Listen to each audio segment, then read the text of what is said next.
What's going on? Hey, do you have kids who are in remote learning? I know I do. I've got one child in hybrid learning and I've got another child who's been fully remote this entire year. And man, it's been stressful on a lot of people.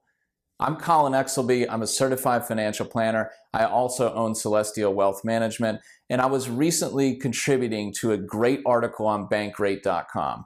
They did a study surveying people all over this country on how people were impacted financially and emotionally. And Allie Johnson just wrote a great article earlier this week. It's up on my screen right now. It's called Families Get Crash Course in Remote Learning. There's a link to it below. I would check out this article. It was well done.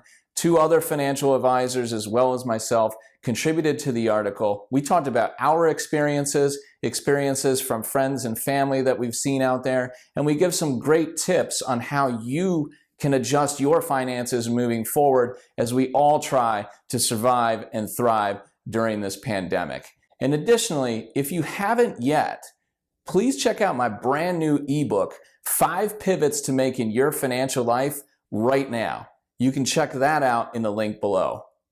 Till next time, see ya.